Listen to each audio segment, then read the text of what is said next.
Bonjour et bienvenue sur TV 78, nouvelle édition en ce 2 juin du 7-8 politique. Et dans un peu plus de 2 semaines maintenant, nous nous rendrons aux urnes pour désigner nos conseillers régionaux et puis nos conseillers départementaux. Nous irons d'ailleurs tout à l'heure dans les cantons de Rambouillet et de Mantes-la-Jolie. En attendant, c'est de l'élection régionale en Île-de-France dont il est question avec Babette de Rosière qui est en ligne avec nous. Bonjour Babette de Rosière.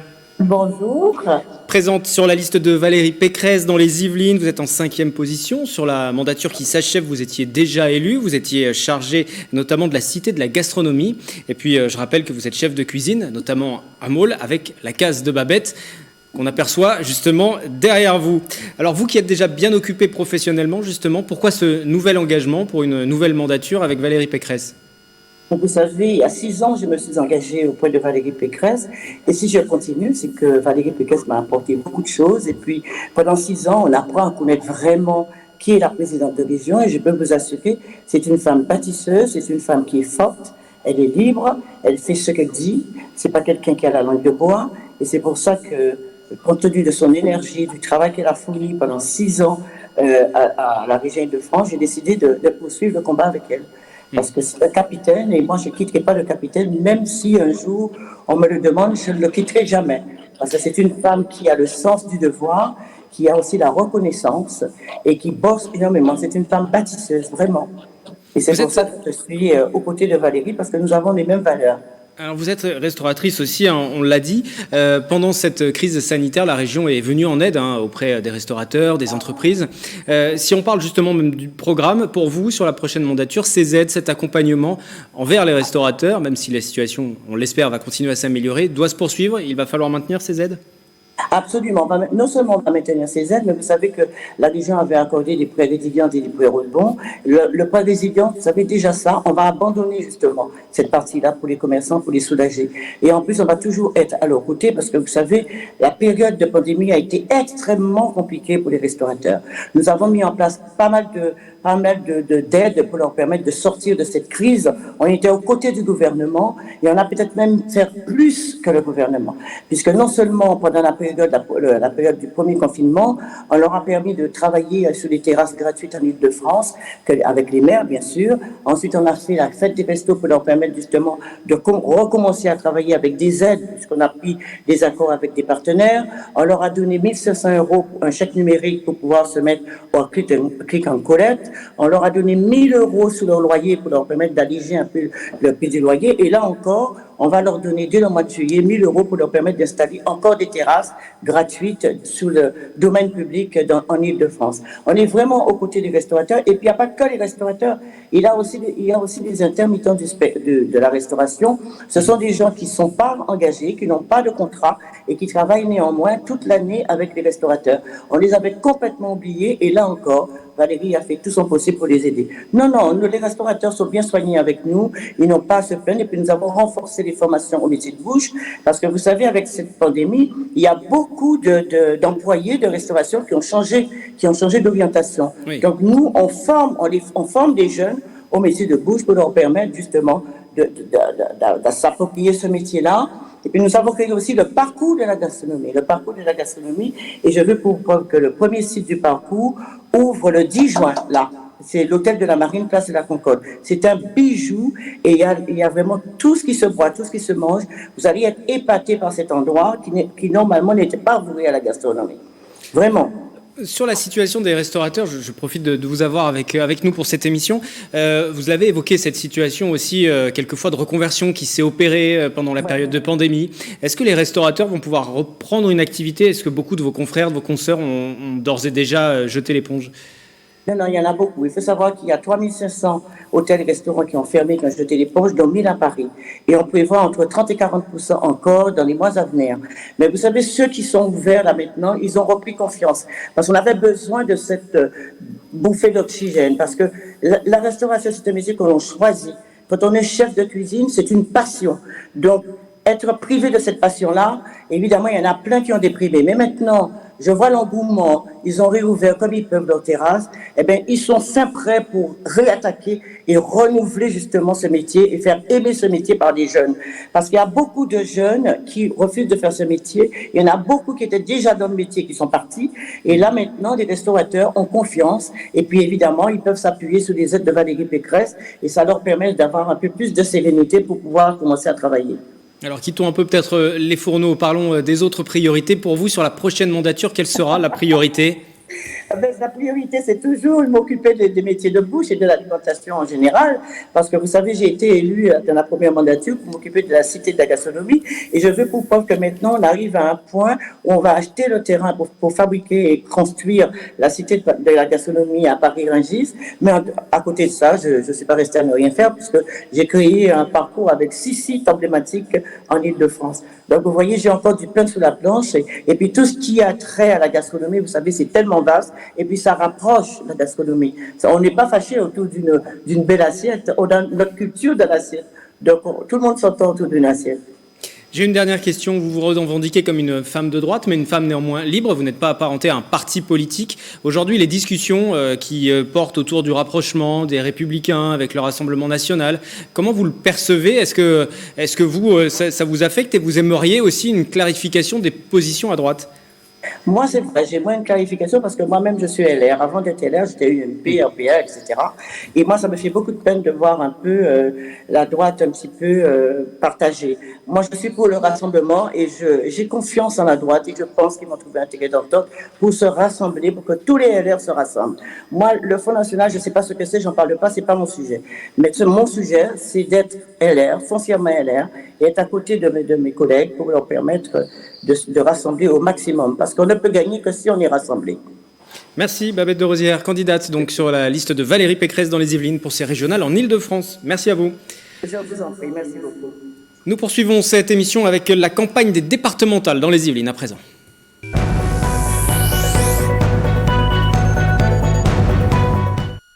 Et direction donc Rambouillet pour débuter cette page départementale. Dans ce canton, 4 binômes se présentent, celui du Rassemblement national, celui d'Europe Écologie Les Verts, un binôme sans étiquette également, et puis celui de la majorité sortante. Et c'est le président du département, lui aussi en campagne, qui est venu rendre visite donc au ticket Clarisse Demont, Geoffroy Bax de Kitting pour sa majorité. Reportage Mickaël Elmidoro.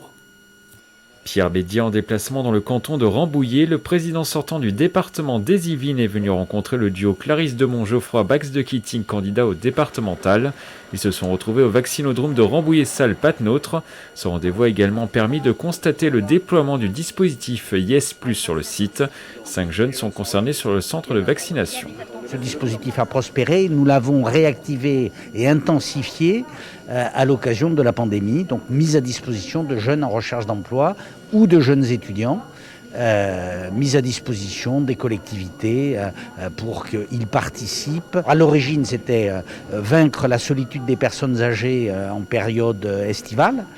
Et là, c'est l'accompagnement de toutes les personnes dans ce processus de vaccination.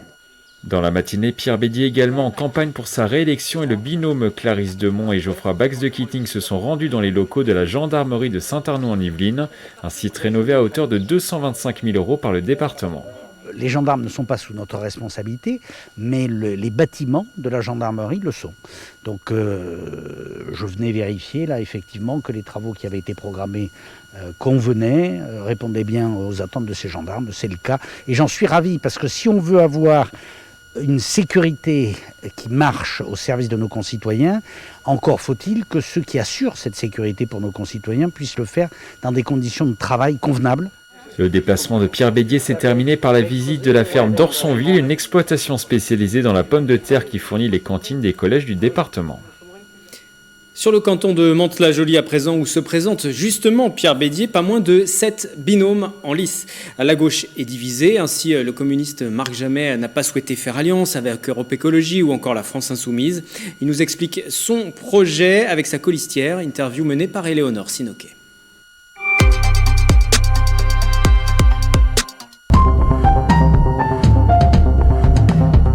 C'est une continuité. Moi, je suis conseillère municipale depuis 1 an. Je ne connaissais vraiment rien, strictement rien à la politique. Il y a beaucoup de choses qui me scandalisaient.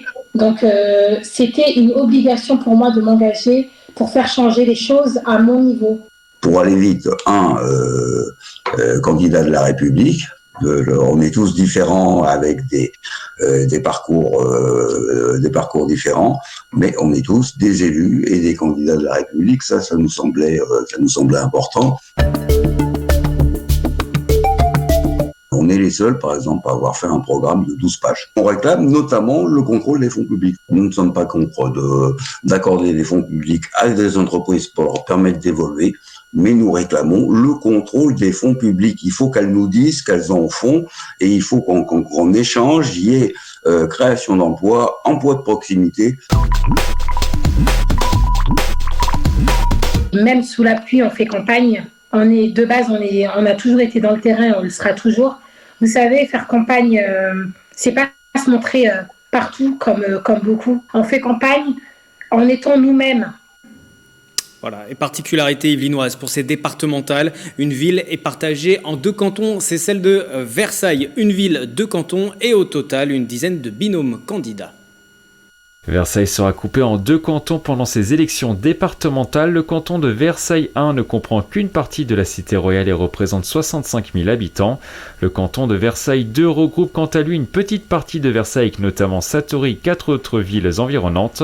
Ce redécoupage a été pensé en 2014 et s'explique par la forte démographie de la ville avec ses 85 000 habitants, 15 000 de plus que la moyenne d'un canton.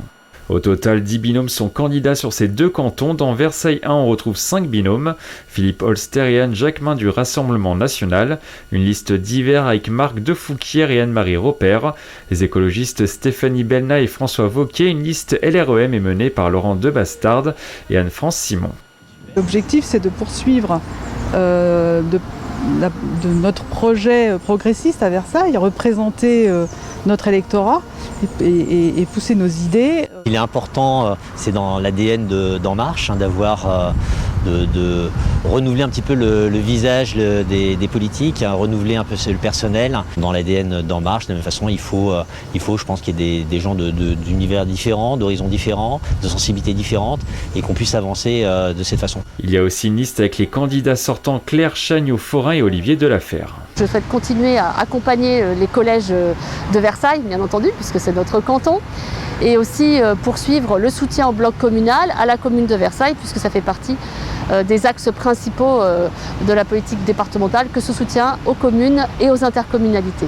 Continuer notre action, c'est aussi pérenniser toute l'action qu'on a pu mener depuis 6 ans sur le territoire, auprès des Versaillais, auprès des Yvelinois, parce que c'est un enjeu important aujourd'hui, le département, pour soutenir toute l'action sociale du territoire, mais aussi l'attractivité de notre territoire et également soutenir le bloc communal, comme Claire vient de le dire. Dans le canton de Versailles 2, on retrouve également 5 binômes, la liste écologiste avec Maïté Carif Bédouanier et Hugues Orsolin, le Rassemblement national avec Joël Alain et Philippe Provet, une liste divers centres avec Tony Antonios et Karine Laurentin, Marie-Hélène Aubert et Olivier Lebrun des candidats divers droite, et enfin une liste divers gauche avec Jean-Albert Guillès et Sophie Paris. On souhaite aussi réaliser des projets qui prennent en compte le climat, donc des réalisations qui soient écologiques.